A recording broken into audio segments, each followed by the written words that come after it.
So much of what we know about you are those fierce moments we had it on the screen. And I remember that day. I think I was on the air that day. You stood up in the Roosevelt Room. You said to Trump, with you, it's always about Russia. It is sort of your unique ability to confront not just him, but his enablers.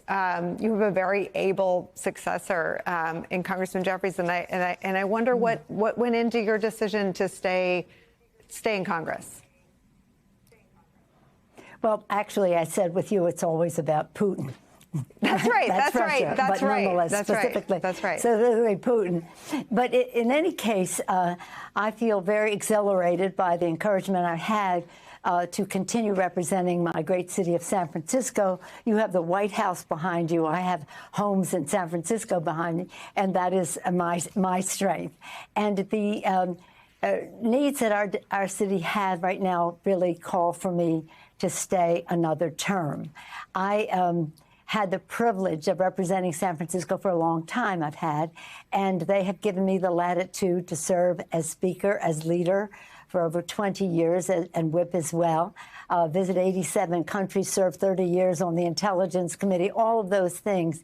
But at the same time, being central to my service was representing my district. In gratitude to them for that, I have agreed to stay on another term in order to help meet the needs that we have now. We're a resilient city. We've had AIDS. We've had earthquakes. Of course, we've all had pandemic. We intend to come out of this the resilient city that we are in even better. Now, at the same time, our democracy is at risk when we talk nationally. And globally, people are concerned about what it means if our democracy is at risk, and what it means to the war in Ukraine, and what it means to our relationships with NATO, and other alliances that we have. So I am motivated to do everything I can to win this election. I think it's urgent for our democracy, for our relationships worldwide, and more importantly, for every kitchen table discussion in our country about America's working families, to offset what the Republicans are trying to do. Right now, they're trying to undo the IRA, the Inflation Reduction Act, which means they would raise the cost of prescription drugs for seniors. They would offset what we're doing to protect the planet from the climate crisis. So there's urgency in terms of my city, our issues here, and the global conflict between democracy and autocracy.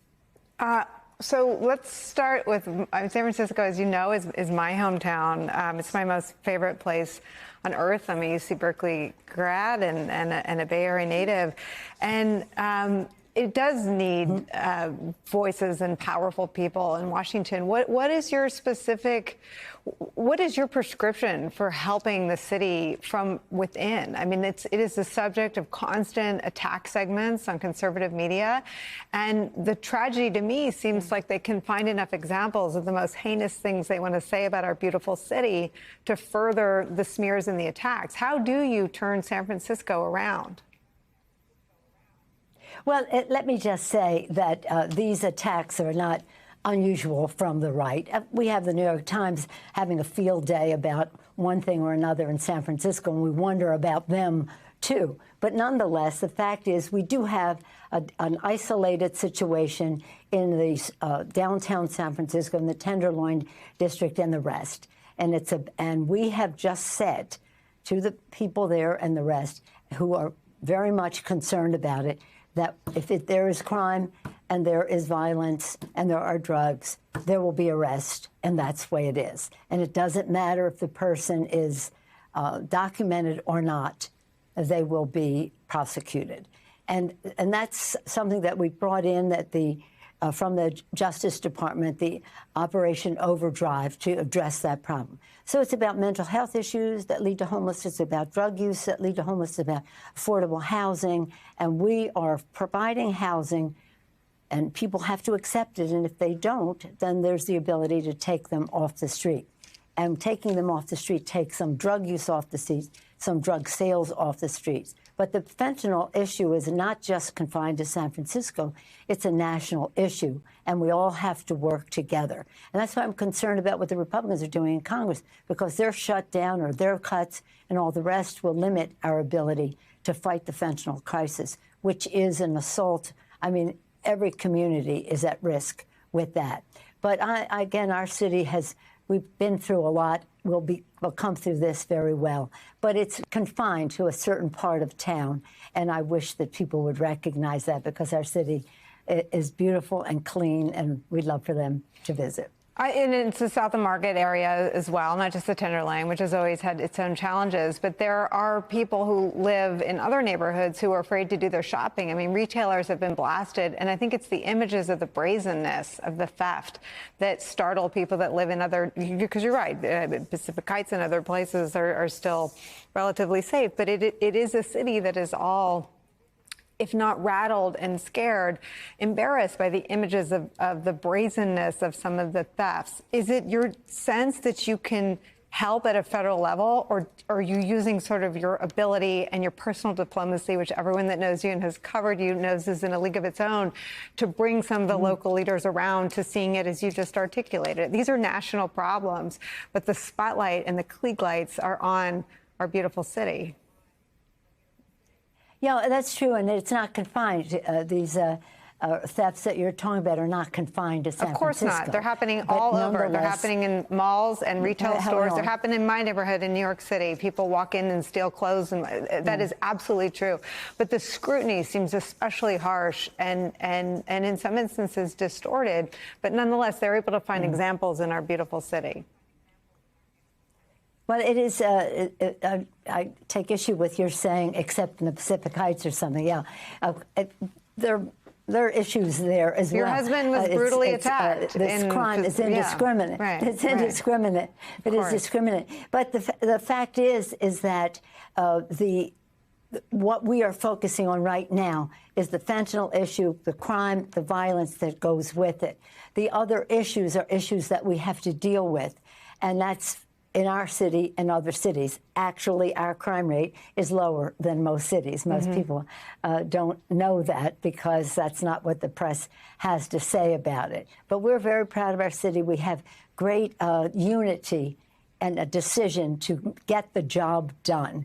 And that's really important, because lots of times we have some debates about one thing and another, but right now we're of one mind.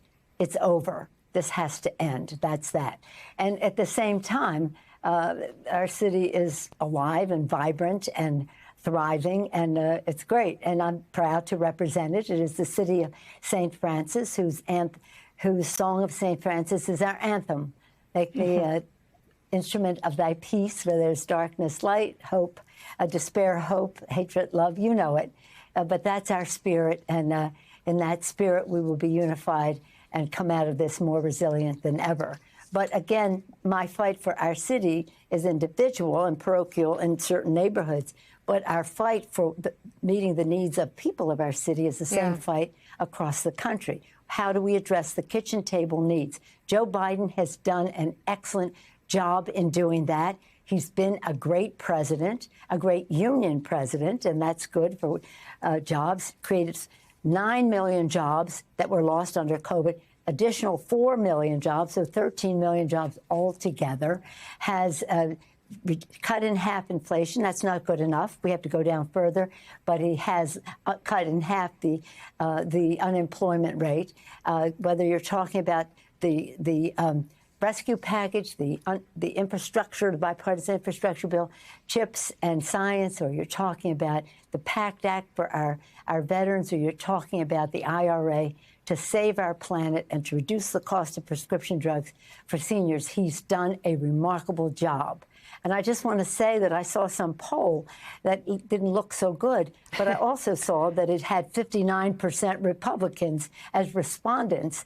Well, I think he did very well in a poll that has 59% That's 60%. respondents in it. So we don't do a lot. Yeah, we don't do a lot with the polls, not because I know they're all wrong. I just am not sure that they're right very often, especially after the midterms. I want to ask you one more question. You mentioned that crime everywhere is real. And obviously your husband was attacked in our beautiful city. And I think of you and I think of him when I see the threats of violence and the reckless and careless language thrown around by Trump and other Republicans now that he's been indicted in 4 jurisdictions against Jack Smith, against Fani Willis. Fani Willis yesterday responded to some of your House Republican colleagues who are seeking to reach into her criminal investigation. And I wonder if thinking about your own safety and staying in the Congress anyway was your act of defiance, your act of saying, I will not be intimidated. Mm-hmm. Well, I'm not one to be intimidated, period. We know that. I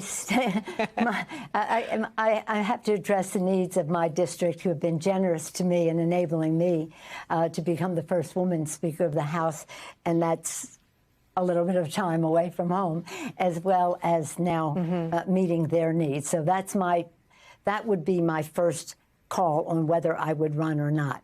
My other responsibility to save our democracy, which we all have, to protect and defend, that's the oath we take. Now, my whole theme on all of this is our flag is still there. Our flag, that's in the national anthem. You know, I'm from Baltimore. I'm proud of the national anthem being written in Baltimore. And everybody cheers toward the end. Yeah. But I cheer when they say, proof to the night, our flag is still there. And that's what we have to do. Make sure that people know our flag is still there with liberty and justice for all. And that's the role I intend to play.